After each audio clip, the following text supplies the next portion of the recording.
नमस्कार, स्वागत है आपका हमारा छत्तीसगढ़ में। मैं हूं आपके साथ दिग्विजय सिंह। खबरों की शुरुआत करेंगे इससे पहले एक नजर अब तक की सुर्खियों पर। देश भर में जेईई मेन परीक्षा 2020 का पहला स्लॉट खत्म। लगभग 10,43,000 परीक्षार्थी शामिल हुए। छत्तीसगढ़ में बड़ी संख्या में छात्र हुए शामिल। मुख्यमंत्री भूपेश बघेल ने वित्त मंत्री को लिखी चिट्ठी। जीएसटी क्षतिपूर्ति की रकम जल्द देने की मांग की। कोरोना संकट का दिया हवाला। Raigarh NTPC Lara power plant से मुश्किल में किसान। प्लांट से निकली डस्ट से किसानों की फसल तबाह। किसान लगा रहे हैं मुआवजे की फरियाद। बालोद जिले में बस चालकों का प्रदर्शन। सरकार से भत्ता और बीमा देने की मांग। कोरोना संकट में खाने पीने की समस्या का उठाया मुद्दा। और लूडो खेलने के विवाद में दोस्त बन गया हैवान। पैसों को लेकर हुए विवाद में दोस्त चाकुओं से किया हमला। घायल दोस्त की इलाज के दौरान मौत। मंगरेल बांध के प्रतिबंधित इलाके में पार्टी मिनी गोवा के नाम से जाना जाता है। मंगलेर बांध में होता है खूबसूरत नजारों का दीदार। आप देख रहे हैं के न्यूज, खबरों का सारथी। रुक करते हैं खबरों की ओर। एक तरफ पूरा देश कोरोना महामारी से जूझ रहा है, वहीं बलौदाबाजार जिला के कसडोल सामुदायिक स्वास्थ्य केंद्र का बड़ी लापरवाही निकलकर सामने आई है। कसडोल नगर में स्वास्थ्य विभाग के द्वारा पीपीई किट का उपयोग के बाद खुले में कचरे के ढेर में फेंक दिया गया। एक रिपोर्ट देखिए। द्वारा दी जा रही है। अगर विभाग के किसी कर्मचारी के द्वारा इस तरह की लापरवाही बरती गई तो निश्चित उनके खिलाफ कार्रवाई की जाएगी। मेरी जानकारी में आप लोग से पता चला है और हम लोग जो पीपीई किट पहनते हैं उसको डिस्पोज करते हैं। हम अलग से स्टोर करके रखते हैं। स्टोर करने के बाद जो रायपुर कचरा जाती है उसमें ले जाते हैं। हो सकता है हमारे कर्मचारी किसी दिन उसको धोखे से जो अन्य कर्मचारी हैं जो नगर पंचायत से कचरा लेने आते हैं उस गाड़ी में डाल दिया होगा धोखे से। में मुझे जानकारी नहीं मिली है। आपके द्वारा ये बात मेरे संज्ञान में आई है और मेरे जो कर्मचारी हैं जो डोर टू डोर कलेक्शन में लगे हुए हैं, यदि उनके द्वारा कलेक्शन के दौरान यदि किसी ने उनको दिया है तो हो सकता है कि जानकारी को हमें उनके द्वारा कलेक्ट कर लिया गया होगा और मैं इस संबंध में निर्देशित करूँगी कि पीपीई किट उनको लेना नहीं है और जहाँ भी जिस माध्यम से उनको डिस्ट्रॉय करना है उचित माध्यम से उसका निराकरण किया जाए। मौके पे जब हमारी के न्यूज इंडिया की टीम पहुंची तो रोंगटे खड़े कर देने वाला नजारा था, जहां डम कचरे में मासूम छोटे बच्चे 2 वक्त की भूख मिटाने कचरे में अपने उपयोग के सामान ढूंढ रहे थे। ऐसे में कौन सा विभाग कितना जिम्मेदार है जो बच्चों को मौत के कचरे में उपयोग के सामान ढूंढने उतरना पड़ता है। हालात ये है कि बदबू के कारण रास्ते में चलना दूभर हो चुका है। वही शिक्षा के अभाव में बच्चे दर दर भटक रहे हैं। ब्यूरो रिपोर्ट, के न्यूज इंडिया। खबरों में आगे बढ़ते हैं। बालोद जिले के बस कर्मियों की समस्याओं का समाधान अब तक नहीं हो पाया है। बस संचालन की अनुमति तो मिली है लेकिन बस मालिक अपनी बसों को सड़क पर नहीं उतार रहे हैं, जिससे बस के भरोसे जीवन यापन करने वाले कर्मचारियों के बीच अब रहने खाने पीने की समस्या बीते 5 महीने से बनी हुई है। बीच में नगर पालिका की तरफ से उन्हें राशन किट प्रदान किया गया था लेकिन वह राशन भी खत्म हो चुका है। प्रशासन से मांग कर रहे हैं कि उन्हें भत्ता सरकार की तरफ से दिया जाए और सभी बस कर्मियों का बीमा भी सुनिश्चित कराया जाए।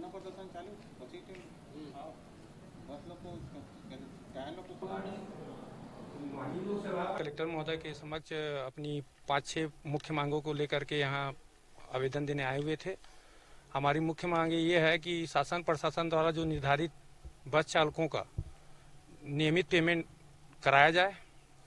दूसरा ये है कि एक कोई संगठन द्वारा दिनांक 2 तारीख को धरना प्रदर्शन करने की अनुमति ली गई है। दिक्कत तो बहुत है।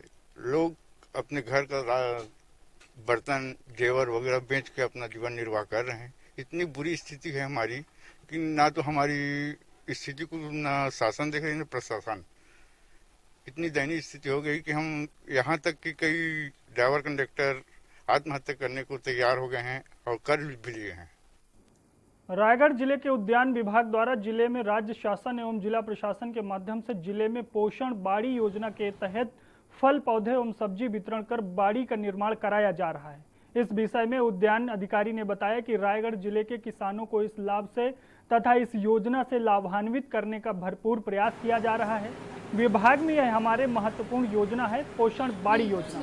हम किसानों को विभाग से फलदार पौधे, हरी सब्जियों के पौधे और बीज उपलब्ध करा रहे हैं, जिसे जिले के किसानों में भरपूर लाभ मिल सकेगा।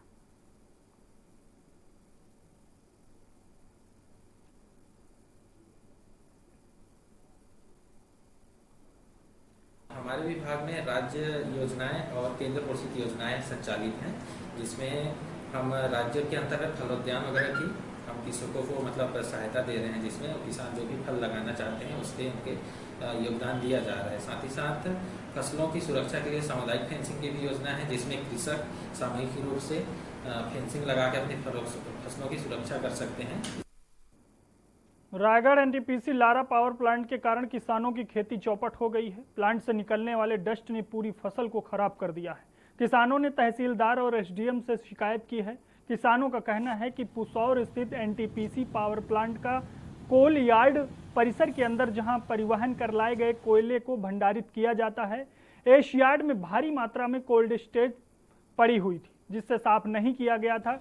ड्रेनेज सिस्टम भी सही तरीके से नहीं बनाया गया था। 5 दिन पहले हुई भारी बारिश से कोल यार्ड का पानी पास के खेतों में चला गया। पानी के साथ पूरी डस्ट भी छपोरा के खेतों में फैल गई। कई एकड़ में लगाई गई धान की फसल बर्बाद हो गई।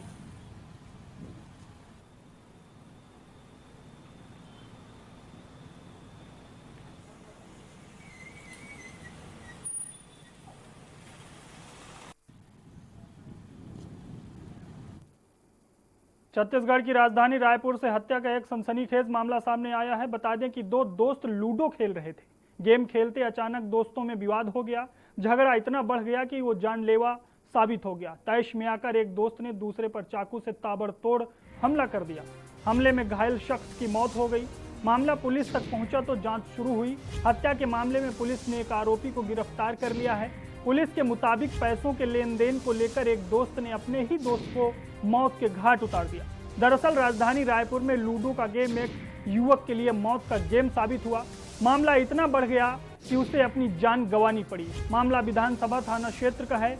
यहाँ नरदहा गांव में मंगलवार को 2 पड़ोसी दोस्त लूडो खेल रहे थे। लूडो खेलने के दौरान अचानक दोनों में विवाद हो गया। झगड़े की वजह पुराना लेन देन बताया जा रहा है। आरोपी युवक ने रुपए नहीं लौटाने पर अपने दोस्त की हत्या कर दी।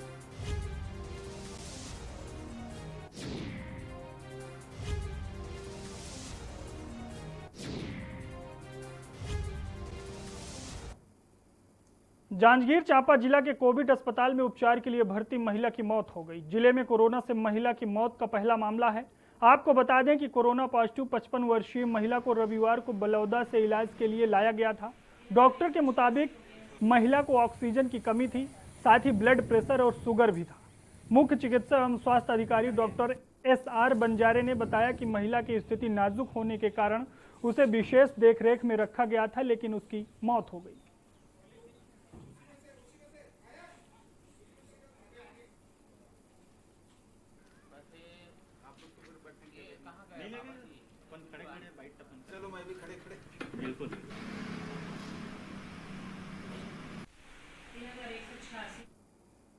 मुंगेली के शहरी और ग्रामीण क्षेत्रों में भगवान गणेश की प्रतिमाओं को नदी तालाबों में शांतिपूर्ण तरीके से विसर्जित किया गया। जिले में कोविड-19 लॉकडाउन नियमों के परिपालन के अनुसार सार्वजनिक जगहों पर भगवान गणेश की मूर्तियों को स्थापित करने और श्रद्धालुओं की भीड़ एकत्रित करने की मनाही है, जिसकी वजह से ज्यादातर श्रद्धालु भक्त अपने अपने घर परिवारों में ही गणेश जी की प्रतिमा मूर्तियां स्थापित कर रहे हैं।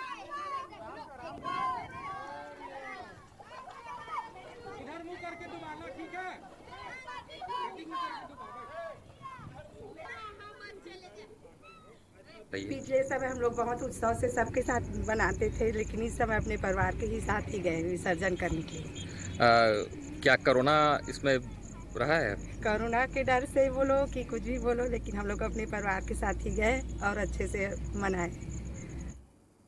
जांजगीर चांपा जिला के 54वें वित्त प्रतिवेदन पेश नहीं करने और काम में लापरवाही करने वाले 3 सचिव पर निलंबन की गाज गिरी है। जिला पंचायत CEO ने बलौदा पंचायत के कुरमा ग्राम पंचायत सचिव बलदेव सिंह कंवर, कंडारा ग्राम पंचायत के सचिव देवेंद्र सिंह कंवर और कर्मा ग्राम पंचायत सचिव सील सर्जन को निलंबित कर दिया है। जिला पंचायत CEO ने बताया कि तीनों सचिव बलौदा बाजार में आयोजित बैठक से नदारत रहे।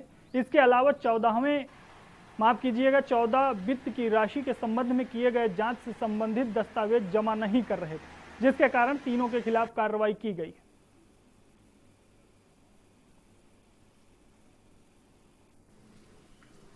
जिले में 14वें वित्त के अनियमितता के संबंध में जांच हो रही थी, जिसमें उन सचिवों को दस्तावेज जमा करने के लिए निर्देशित किया गया था। उसके बाद भी उनके द्वारा दस्तावेज जमा नहीं किए जा रहे थे, ना ही वो बैठक में उपस्थित हो रहे थे। इस आधार पर सीओ जनपद बलौदा के द्वारा प्रतिवेदन दिया गया था और उसके कारण ही उनके खिलाफ अनुशासनात्मक कार्रवाई करते हुए निलंबित किया गया है। कोरबा जिला वासियों को आवागमन की बेहतर सुविधा देने के लिए कलेक्टर किरण कौशल सड़क मरम्मत के कामों को लेकर पिछले एक सप्ताह से एक्शन मोड में। कलेक्टर ने आज फिर कोरबा से लेकर छुरी, कटघोरा, सुतर्रा, डमर, कछार, पाली होते हुए मुनगाडीह तक सड़क मरम्मत के हो रहे कामों का जायजा लिया। उन्होंने पिछले 3 दिनों में सड़क मरम्मत के कामों पर संतोष जताया और अधिकारियों को मरम्मत का काम तेज करने के निर्देश दिए। कलेक्टर ने सड़क मरम्मत के काम को पूरी गुणवत्ता के साथ करने के निर्देश दिए। नई सड़क बनने तक लोगों को आने जाने के लिए अच्छी सड़क मिल सके। किरण कौशल ने सड़कों पर बारिश के बाद धूप के कारण उड़ रही धूल को रोकने के लिए नियमित रूप से पानी का छिड़काव करने के निर्देश दिए।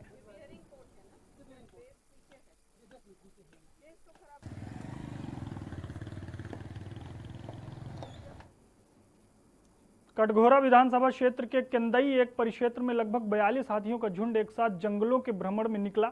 गांव के लोगों में रात के समय अपने घरों में रात गुजारने के लिए भी काफी डर की स्थिति रहती है। बताया जा रहा है कि 42 हाथियों के झुंड में एक हाथी जख्मी दिखाई दे रहा था, जिसकी मानो पीछे का बायां पैर में चोट आई हो, जिसकी वजह से लंगड़ा कर चलने पर मजबूर था। इन हाथियों को गांव से दूर रखने की केदई रेंजर अश्विनी चौबे और उनकी पूरी टीम इलाज में लगी हुई है।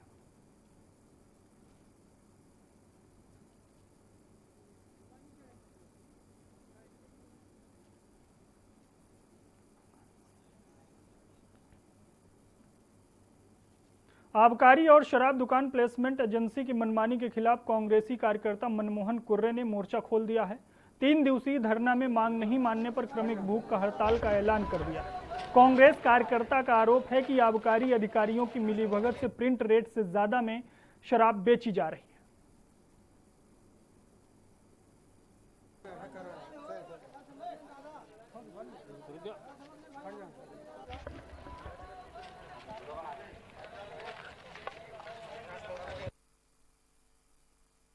ऐसा शिकायत मिल रहा है कि जो शराब के वहाँ सुपरवाइजर हैं और काम करने वाले हैं, उनके द्वारा गाली गलौज मार पीट के जाते हैं, ऊंचे दर में बेच रहे हैं। उसको अगर शिकायत करने पर तो हमारी मांगे हैं कि ऐसा क्यों।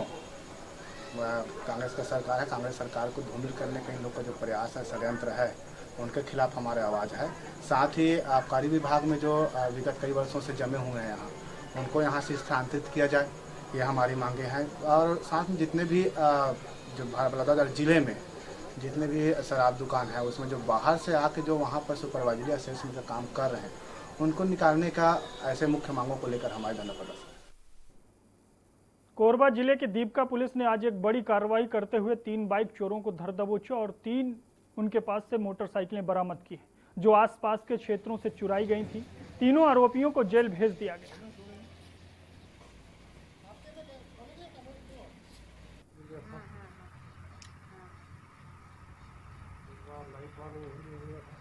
तीन बाइक चोर पकड़े गए हैं, जो यही लोकल युवा हैं। तीनों को आज गिरफ्तार किया गया है। उनके साथ जो है चोरी का बाइक भी बरामद किया गया है। ये अलग अलग जगह से चोरी किए हैं। कुछ एक रायगढ़ का भी है जो बाइक चोरी हुआ है, दूसरा कुसमुंडा थाना क्षेत्र का है और ये तीसरा ये। तो ये अलग अलग जगहों से चोरी करके स्वयं भी यूज़ कर रहे थे बाइक को और इसको बेचे भी हैं। पार्टी क्यों न मनाएं, सही अब है कोतवाल तो डर का है का मंगलेर बांध के गेट पर तैनात गार्ड बताते हैं कि बांध का ये क्षेत्र पिछले 2 सालों से बंद है।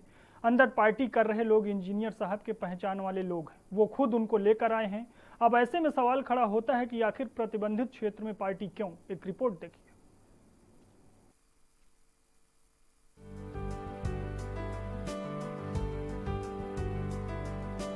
छत्तीसगढ़ के धमंतरी जिले में स्थित गंगरेल बांध, जिसे मिनी गोवा के नाम से भी जाना जाता है, छत्तीसगढ़ के अलावा अब अन्य प्रदेशों से भी बड़ी तादाद में सैलानी यहाँ के नजारों का लुत्फ उठाने के लिए पहुँचते हैं। लोगों का मानना है कि यहाँ आने पर जन्नत की तरह खूबसूरत नजारों का दीदार होता है।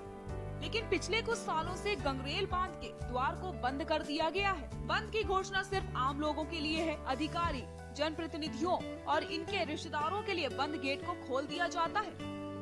ऐसा हम नहीं कह रहे, ये सारी बातें तो 30 अगस्त की ये तस्वीरें बयां कर रही हैं। तस्वीरों में साफ दिखाई दे रहा है कि बड़ी संख्या में कुछ लोग गंगरेल बांध के प्रतिबंधित इलाके में पार्टी मना रहे हैं। जैसे कि कुछ भी पार्टी हो, बट हम लोग को अलाउ नहीं है। मैं कहना चाहता हूँ कि अगर नियम है सबके लिए तो बराबर होनी चाहिए।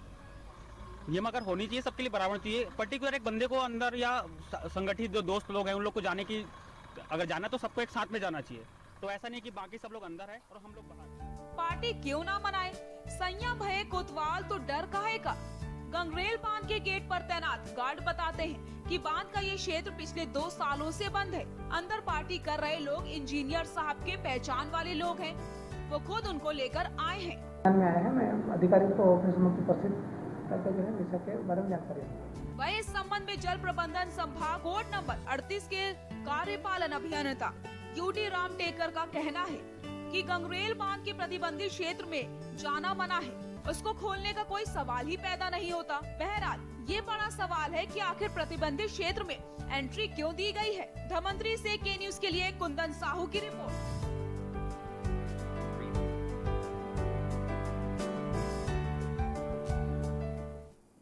और यहाँ पर वक्त एक ब्रेक का है, ब्रेक के बाद जल्द हाजिर होता है।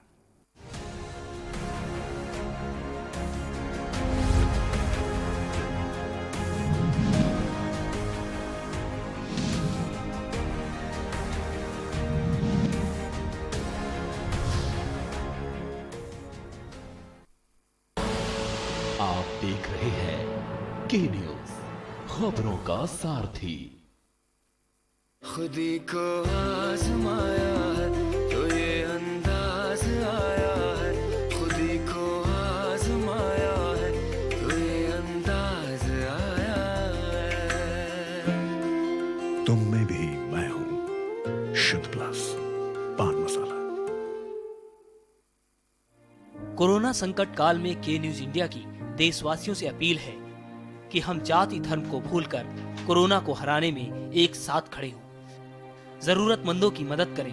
कोरोना के खिलाफ जंग में हम अपना योगदान दें। हम सब मिलकर लड़ेंगे और मिलकर जीतेंगे। आप देख रहे हैं के न्यूज, खबरों का सारथी।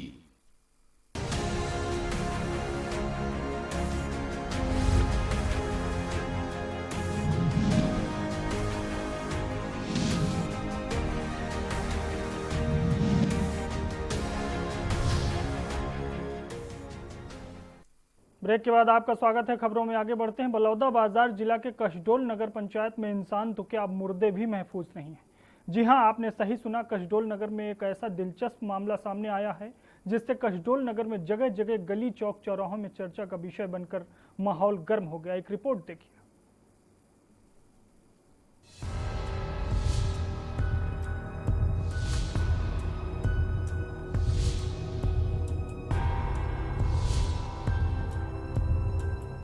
बलौदाबाजार जिला के कसडोल नगर पंचायत में इंसान तो क्या, मुर्दे भी महफूज नहीं। जी हां, आपने सही सुना। कसडोल नगर में एक ऐसा दिलचस्प मामला सामने आया जिससे कसडोल नगर में जगह जगह गली चौक चौराहों में चर्चा का विषय बनकर माहौल गर्म हो गया है। दरअसल कसडोल नगर के शमशान घाट से एक युवक की चिता जलने के बाद उसके अगले ही दिन चिता की राख और अस्थियां शमशान से रहस्यमयी तरीके से गायब हो गईं।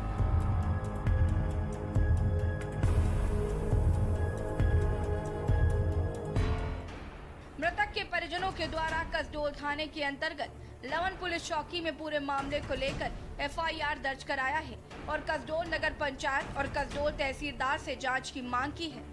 बता दें कि कसडोल नगर में बीते 26 अगस्त को युवक ने लंबी बीमारी से तंग आकर आत्महत्या कर ली थी, जिसके बाद मृतक के परिजनों के द्वारा पोस्टमार्टम के पश्चात मृतक का अंतिम संस्कार विधि विधान से कर दिया गया था। जिसके बाद मृतक के परिजन अस्थि विसर्जन के लिए शमशान घाट अस्थि लेने दोबारा पहुंचे, लेकिन मौके पर पहुंचकर परिजनों ने देखा तो परिजनों के होश उड़ गए, क्योंकि मौके पर ना ही अस्थियां थी और ना ही अस्थियों की राख। परिजनों के द्वारा इस घटनाक्रम के बाद पुलिस, नगर पंचायत और राजस्व विभाग से शिकायत की गई। जैसे कि हम लोग सुबह घर वाले लोग गए, हम सभी परिवार समेत गए थे वहाँ पे अस्त व्यस्त ऑलरेडी पड़ा हुआ था, तो उसको सुरक्षित रखने के लिए गए थे। तो वहाँ पे जाके देखे पूरा सब कोई भी एक राग भी नहीं था वहाँ पे। अच्छा, राख अस्थियाँ कुछ नहीं थी वहाँ? कुछ भी नहीं था। संबंध में मुझे जानकारी मिली है। एक्चुअली जो हमारा मुक्ति धाम बना हुआ है वो एक दो जगह से, एक तो वहाँ पे कोई भी एंट्री कर सकता है, खुली जगह है, और दूसरी बात यह है कि अगर पूरे चारों तरफ से अगर बाउंड्री वाल बनी रहती तो भी उसको लांघ करके कोई भी व्यक्ति अंदर आ सकता है। तो मामला यही लगता है कि किसी ने कुछ गलत इरादे से, किसी गलत इंटेंशन से, या फिर जो भी उनके परिजन रहेंगे उनको परेशान करने की दृष्टि से एक कृत्य किया हो। और नगर पंचायत में वहाँ पे चौकीदार रखने का तो कोई प्रावधान भी नहीं है, क्योंकि 24 घंटे हम वहाँ पे कोई कर्मचारी रख नहीं सकते हैं। तो कुल मिला के ये मामला पुलिस प्रशासन का है और उनकी तरफ से इसमें जांच होनी चाहिए। एक एप्लीकेशन सूचना के रूप में दिया कि दाह संस्कार के बाद शमशान घाट से मृतक के राख और हड्डी नहीं है करके आवेदन लेकर मौके पे जाकर उन शिकायत की जांच की जा रही है। जो भी घटना सामने आएगा उसे वैधानिक कार्रवाई की जाएगी। फिलहाल इस पूरे मामले में जांच जारी है। अब देखना ये है कि आखिर जिस रहस्यमय तरीके से अस्थियां गायब हुई, इसके पीछे कारण क्या है।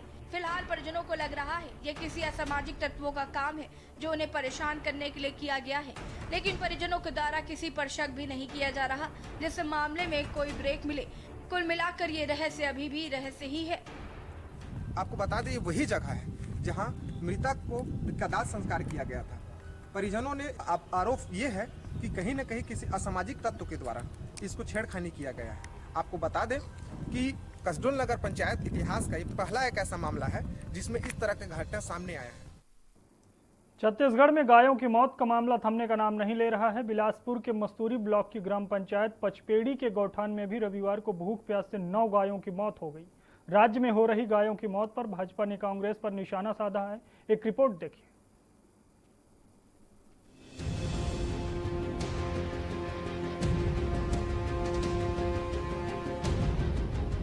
छत्तीसगढ़ में गायों की मौत का मामला थमने का नाम नहीं ले रहा है। बिलासपुर के मस्तूरी ब्लॉक की ग्राम पंचायत पचपेड़ी के गौठान में भी रविवार को भूख प्यास से 9 गायों की मौत हो गई। राज्य में हो रही गायों की मौत पर भाजपा ने कांग्रेस पर निशाना साधना शुरू कर दिया है। भाजपा का कहना है कि कांग्रेस गौहत्या को छुपाने की कोशिश कर रही है। गायों की मौत पर मस्तूरू से भाजपा विधायक कृष्णमूर्ति बांधी ने गायों की मौत पर दुख जताते हुए कहा कि कांग्रेस की सरकार नरवा घुरवा बाड़ी को अपना ड्रीम प्रोजेक्ट मानती है, लेकिन ये योजना गांव में निष्फल दिखाई दे रही है। विधायक का कहना है कि गांव में हुई गायों की मौत को मैं हत्या मानता हूं, जिसे कांग्रेस के लोग छुपाने की कोशिश कर रहे हैं। विधायक कृष्णमूर्ति बांधी का कहना है कि सरकार गायों व मवेशियों के लिए अनेक योजनाएं लेकर आ रही है, लेकिन सारी योजनाएं फेल होती हुई नजर आ रही है। विधायक ने कहा, आने वाले समय में कांग्रेस सरकार इस गौ हत्या के पाप से नहीं बचेगी और गौ माता का पाप इन्हें जरूर लगेगा। दुर्भाग्य का विषय है कि जिस कांग्रेस की सरकार नरवा घुरवा को अपना ड्रीम प्रोजेक्ट मानती, बहुत महत्वपूर्ण मानती है, और ऐसे योजना में सरकार की जो योजनाएं हैं गांव में निष्फल दिख रही है। आज मेरे गांव में पचपेड़ी में गायों की विभत्स हत्या हुई है और इस विभत्स हत्या में कांग्रेस के जनप्रतिनिधि उस मृत्यु को छुपाने में भी लगे हैं। लगता है कांग्रेस की सरकार ने अपने जनप्रतिनिधियों को, अपने कार्यकर्ताओं को इस गाँव की मौत को छुपाने के लिए पूरा भरसक प्रयास करने में लगे हुए हैं। तो गांव में देखने को मिलता है इनकी अव्यवस्थाओं को लेकर के, इनकी योजनाओं को लेकर के ऐसा लगता है कि कांग्रेस की सरकार गाय के पाप का बोझ सह नहीं सकेगी। आने वाले समय में गौ माता का पाप इनको जरूर लगेगा। आपको बता दें कि जिले में इससे पहले भी मड़ई और मेढ़पार जैसे गांवों में बड़ी संख्या में गायों की मौत हो चुकी है। बावजूद इसके प्रशासन ने कोई सबक नहीं लिया। अब गायों की मौत पर प्रदेश में राजनीति शुरू हो गई। विपक्ष ने राज्य सरकार की रोका छेका और गोधन योजना पर सवाल खड़े किए हैं। बिलासपुर से के न्यूज के लिए संजय यादव की रिपोर्ट।